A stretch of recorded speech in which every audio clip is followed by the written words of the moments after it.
है। मैं Gurgaon bar association के पूर्व प्रधान हूं और आज का जो हमारा विषय है वो गुड़गांव बार एसोसिएशन के इलेक्शंस चल रही हैं जो कि 15 दिसंबर को है।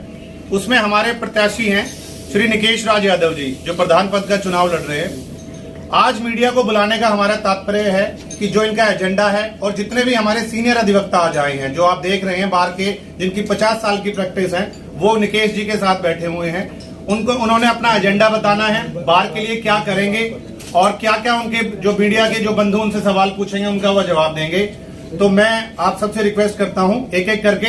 इसके लिए मैं सबसे पहले आग्रह करूंगा श्री रामानंद यादव जी से कि सर वो स्टार्ट करें और इसके बारे में।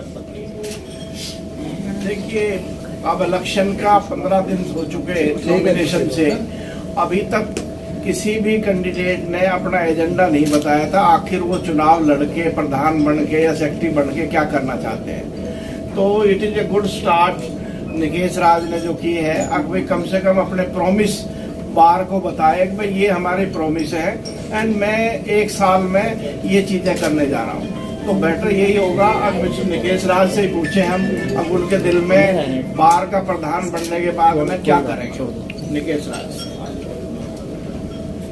सबसे पहले तो मैं आप सबका वेलकम करूंगा यहाँ आने पर। दूसरा, हमारी बार में काफ़ी समस्याएं ऐसी है जिनके कोई भी सॉल्यूशन किए ही नहीं गए। बेसिक कम्युनिटीज़ है, काफ़ी टाइम से जो हमारे वॉशरूम है, क्लीनिंगनेस है, उन पर कोई काम नहीं हुआ है। मैं बनते के साथ सबसे पहले वॉशरूम्स को दोबारा से प्रॉपर मेंटेन करवाऊंगा। हमारी फीमेल लॉयर्स की भी काफ़ी स्ट्रेंथ बढ़ गई है, उस पर उनके लिए proper hygiene washrooms, proper cleaning का सारी चीज़ें उपलब्ध कराऊंगा। सेकेंडली, काफ़ी समय से पिछले 7-8 साल से हमारी बार में एग्जीक्यूटिव बॉडी नहीं बनी है।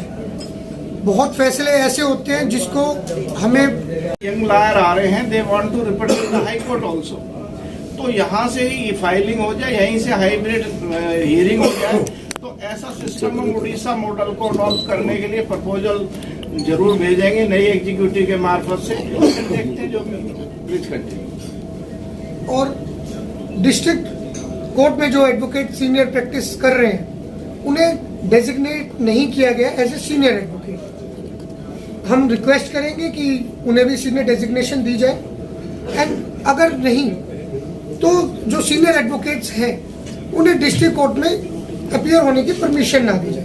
दे should not be allowed to appear before the district court. एक और है, हमारे यहाँ पे टावर ऑफ जस्टिस का काम पिछले 6 साल से चल रहा है जो कंप्लीट नहीं हुआ है और पिछले 10-11 महीने से वो कंप्लीट बंद पड़ा है। उसका काम दोबारा शुरू कराएंगे और कोशिश करेंगे कि जल्दी से जल्दी साल के अंदर अंदर वो खत्म हो जाए। थर्डली, अपनी बार के लिए काफ़ी अच्छे काम करने कुछ सोच है, वो लाएंगे, अच्छा काम करेंगे, बार में बनाएंगे।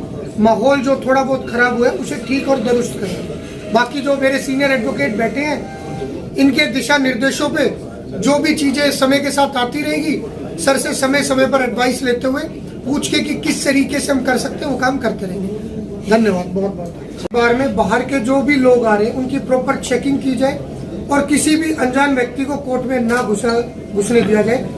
हर गेट पर चेकिंग हो, मेटल डिटेक्टर लगे होंगे।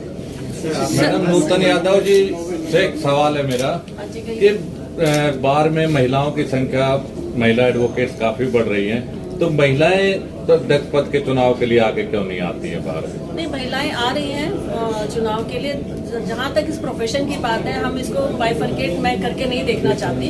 हम यहाँ पर एज ए एडवोकेट काम करते हैं, तो मेरे लिए भाई भी मेरे बराबर है, बहनें भी मेरे बराबर है। या कोई कोर्ट में जब हम जाते हैं तो मैं महिला या पुरुष के तौर पे नहीं जाती हूँ, मैं एज एन एडवोकेट जाती हूँ। तो मैं इनके साथ बराबरी का हमारा व्यवहार है। तो मैं वो जो डिस्क्रिमिनेशन है महिला होने का, वो मैं उसके लिए बिल्कुल भी आग्रह नहीं करती हूँ कि महिला होने की वजह से आप किसी को प्रधान बनाएं या महिला होने की वजह से किसी को सेक्रेटरी बनाएं। मेरा जो आग्रह होता है कि पर्सन जो भी चुना जाए वो सही चुना जाए। निकेश को हम इसलिए पसंद कर रहे हैं कि निकेश जो एक टीम के साथ आगे बढ़ रहा है। निकेश अकेला नहीं है, निकेश के साथ सीनियर्स भी हैं, महिलाएं भी हैं, जूनियर्स भी हैं, इसके समकालीन लोग भी हैं।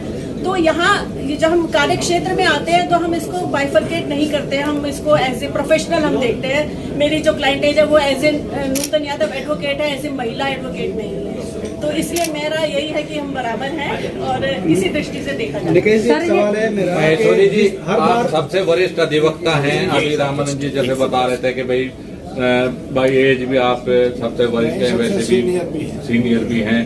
तो आपका एज ए सीनियर एडवोकेट जो आज चुनावी माहौल चल रहा है, वो ऑल ओवर सभी एडवोकेट्स के लिए क्या संदेश है? सर, मैं यहाँ 50 साल से सिविल लॉ की प्रैक्टिस कर रहा हूँ और आज भी एक्टिव प्रैक्टिस कर रहा हूँ। और जैसा बताया, मैं बार काउंसिल पंजाब हरियाणा का चेयरमैन भी रहा हूँ। सर, यहाँ बहुत अच्छा माहौल है, आपस में भाईबंदी का भी और बार और बेंच का भी। एक है समस्या करप्शन, जैसे अभी निकेश ने भी बताया, उसका हमारे पास कोई हल नहीं है और उसकी हम शिकायतें करते हैं हाईकोर्ट के जज से, लेकिन कोई सुनवाई कहीं नहीं होती। उसके लिए मैकेनिज्म बनाना जरूरी है। और आपने पूछा था लेडीज अधिवक्ता का, तो हमारी बार एसोसिएशन गुड़गांव की लेडी सेक्रेटरी का चुनाव भी जीती, वाइस प्रेसिडेंट का चुनाव भी जीत चुकी हैं और इस बार भी 2 महिलाएं एक ज्वाइंट सेक्रेटरी के लिए लड़ रही हैं और एक वाइस प्रेसिडेंट के लिए लड़ रही हैं चुनाव। हाँ, और एक सेक्रेटरी। रामानंद जी से मतलब विशेष रूप से आपका युवाओं के लिए क्या संदेश है, जो नए वकील अभी आपके साथ जुड़ रहे हैं? युवाओं के लिए मेरा संदेश, मैं जितने मेरे जूनियर्स भी हैं, मेरे कोलीग्स भी हैं, कंप्यूटर के लिए they have to be very very. इसलिए इलेक्शन के टाइम इसलिए कि इलेक्शन का मतलब ही होता है कि हम बार एसोसिएशन के मेंबर्स अपना रिप्रेजेंटेटिव चुनते हैं और उस रिप्रेजेंटेशन में हम ये देखते हैं कि बार के जो इंटरेस्ट हैं क्या उनको ये वॉच रखेंगे। तो जिसको हम देखते हैं बड़ी बारीकी से देखते हैं हम लोग, ये नहीं है कि इलेक्शन ऐसे ही हो जाता है। तो इसलिए ये मुद्दे उठते हैं कि इलेक्शन के टाइम ताकि जो रिप्रेजेंटेटिव हैं वो बने, उन बातों को ध्यान रखें और आगे जब इलेक्शन हो तो जो नए आने वाले हैं, जो इनकम्बेंट हैं, वो इस बात को ध्यान रखें कि बाहर किन चीज़ों को देखती है जब अपना रिप्रेजेंटेटिव चुनते हैं। इसीलिए जैसे किसी का केस है, मान लीजिए 3 महीने में या उसको हो, तो जो जजेस और जो वकीलों के बीच में बहुत अच्छा रिलेशन होता है।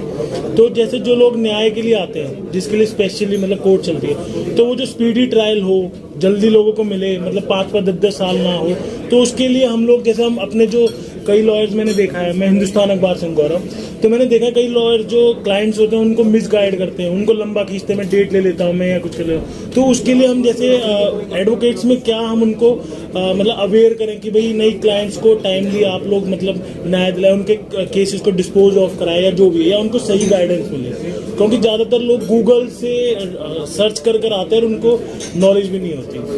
गूगल से तो ऐसे ही मिली है।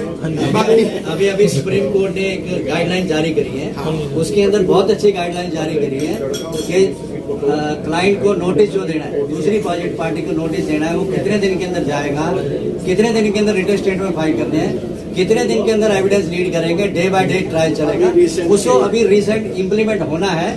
तो आप देखेंगे आगे चेंज आएगी। तो ये काम अभी फिलहाल कोर्ट का है।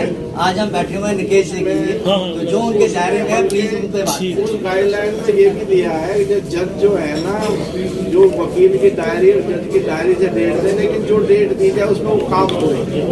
क्लाइंट भी नहीं आते ना, वकीलों का दोष नहीं है। मैं खुद अपने क्लाइंट का बताता हूँ, मैं उसको 10 दफा बुला चुका एविडेंस के लिए, वो कभी कहता है मैं हरिद्वार हूँ, कभी कहता है मैं वहाँ हूँ। तो क्लाइंट पे भी डिपेंड करता है, क्लाइंट उस डेट पर आए, अपनी एविडेंस लेकर आए।